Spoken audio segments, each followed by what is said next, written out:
Boom bam! President Chad here, live at 63 Lounge on the Avenue. We see how the people feeling. We outside.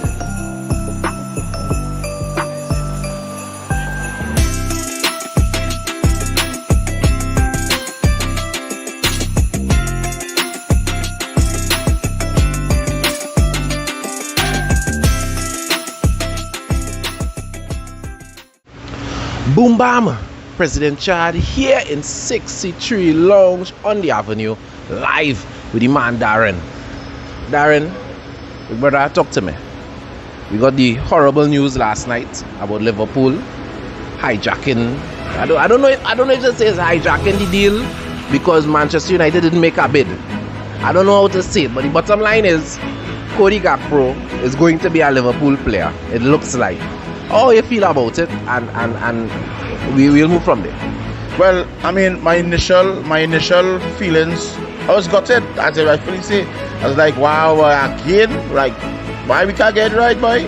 These people running this club like a parlor, you know, and every time we in for a good player, like, it's just conversations, you know. It reminds me of some of them fellas who like to talk their kills and then you come and take them. But anyway, that's next topic. But you know what I mean now, boy? We always talking about and nothing happening. But then, you know, good. A lot of talk but very little action. Yeah. But then I did some investigation and in the multiple United groups that I'm in, information came in and it came out that, as you rightly say, we didn't even bid for the player, one. Two, since summer we could have gotten him. We didn't take him. Ten Hag didn't want him because we heavy on the side that he's naturally he plays naturally on, which is the left. We have enough players for the left, and we need an out and out number 9.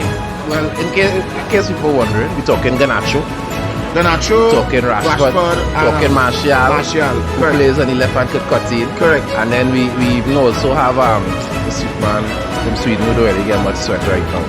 Ilanga, who could also play on that side, right? Yeah, so, you know, buying Gakpo would have proven to be spilling up in mud essentially, you know, and coupled with the reality that the Glazers are selling the club, and it is projected by the first quarter of next year the club's supposed to be sold. In light of such, the financial affairs of the club not too healthy, so we're not in for any permanent buys in January, only loan deals. So even if we wanted Gakpo, we could not gotten him. So, but even with all the understanding, the fact that Liverpool purchased him is what really rocked me to my core. Could it be anybody else but Tottenham, anybody else but them, boy? Like, we just do all the recruiting and them they just try to huff. They do the same thing to Tottenham with this guy who come on hot and sweaty in January, Diaz. They do the same thing to Tottenham with Diaz. They don't like to recruit. They just wait until teams recruiting, find a man who good, and then try to hijack the deal line like that. Damn scoozers. Anyway. True. Yeah. So, my brethren, much thanks. Yeah, man. People, We outside.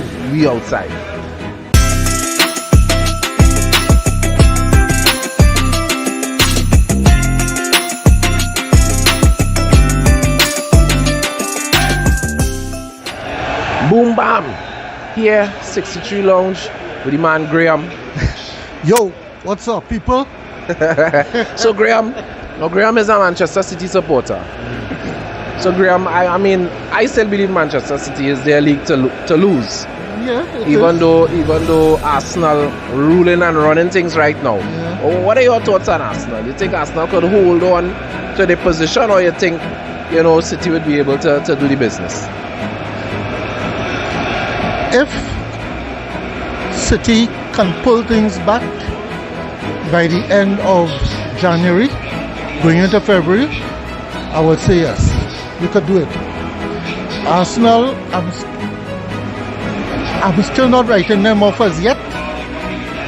They are still doing pretty well. The title, as my gracious host here said, is for us to lose, right? And that is Man City. However, if we could have brought in Jude Bellingham in the January transfer window, I would have And I said, hands down. I don't understand all you have Haaland, all you were Bellingham too. Hey. Remember, we might be losing one or two midfielders in the summer. Namely Bernardo Silva and Ilkay Gundogan. That is a possibility. Right? Yeah, but City have plenty players to burn.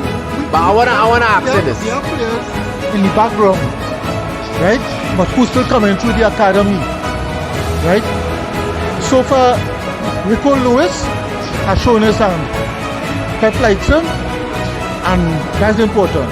Once he could maintain that form, going into this half of the season, I would love that, because I do not know how much longer Kyle Walker can continue at this pace, as much as I like him. Alright, fair enough. So I wanna ask you this. It have people saying that Pep is so great that Arsenal needed a Pep assistant coach and Jesus and Zinchenko, from City to take Arsenal to this level. That really and truly, this is Pep greatness bleeding out into Arsenal. Do you agree with that, or you think Arteta in his own right, deserves kudos for what he's doing at Arsenal? Arteta has done a good job. He's doing a good job. He has obviously learned under Pep, right? That is it. You can see these signs. Yes, I would say that Arsenal needed somebody like that to get them up, to get that sort of impetus to go forward and to push themselves up as title contenders, right?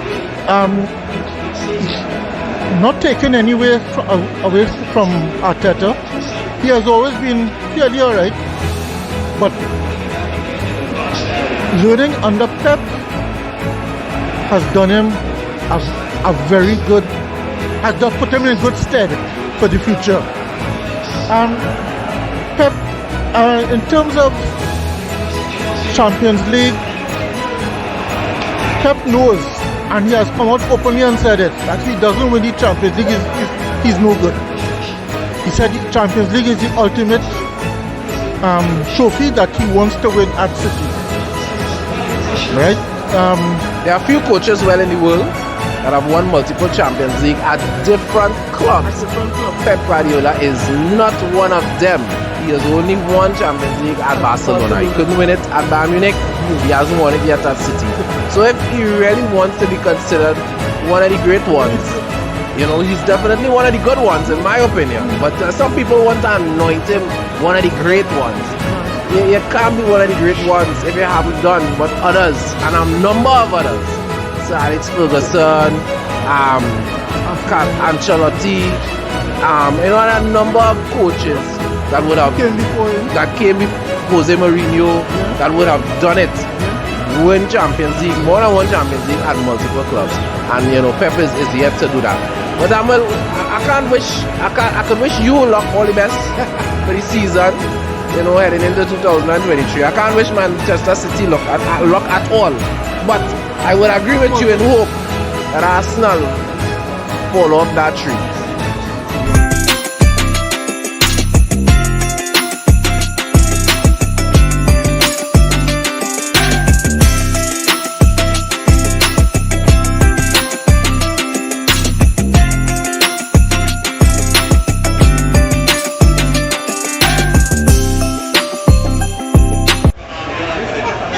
So, what are my thoughts on Cody Gakpo to Liverpool?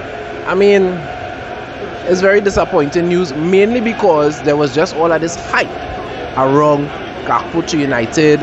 Everything was there for the deal to be done. Gakpo wanted United. That's all we was hearing. A set of hype. And then lo and behold, when all was said and done, Gakpo to Liverpool is what ended up happening. So that was very disappointing.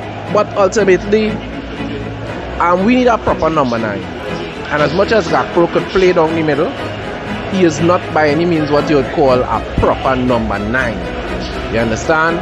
He's more of a winger, he's more of a kind of false 9, and we need a proper number 9. That is what we need. That is what we don't have. Right now we have Rashford and Martial. And both of those two, well, Rashford in particular is better coming off the wing. Martial looks good through the middle, but he could come off the wing as well. You know, and that is where we need competition. So, I don't know who we're going to get. We had the club up for sale. Who knows what's really going to happen in January if we're going to do any business. Right now, more than anything else, I just hope that Martial could stay fit. I think if Martial could stay fit, he is going to give us a lot of goals and assists. And barring that, I mean, we hear names like Ramos, Portuguese Ramos. We hearing names like João Felix from Atletico. You know, we hear names, but again, Ramos is definitely a striker. As much as I like this youth from Atletico, he is not an out-and-out striker for me. So I don't particularly. And then Atletico won like what, 100 million or something for him. They want to give him on loan and then sell him for a lot of money. So I don't know that João Felix is the answer. And that's the problem. I think the biggest issue for me is not missing out on Gakpo. Is what is the alternative? Who are we going to get? Who is out there that we could say, yes, that person, stick him in front of Manchester United and he's going to give you 20-25 goals. I mean, you have Mitrovic at Fulham, who's a player I like, who's a player, even though he's 28, I think might be able to add something to the mix. But again, there are a lot of people might think, one might think he's a little too old, and two might think he's not the answer. So I don't know, but so you comment below this video. 1, how you feel about Gakpo. 2, who you think is a proper alternative. And 3, comment Merry Christmas, because remember we have that Harry Maguire shirt to give away. So signed Harry Maguire shirt to give away. So comment Merry Christmas, make yourself eligible to win that. So comment, get yourself involved, and let us know who you think. Give me some names. Give me some names for us to talk about, for us to go and do research on, for us to talk about on the channel. Who do you think should be leading the line at Manchester United in January? We outside.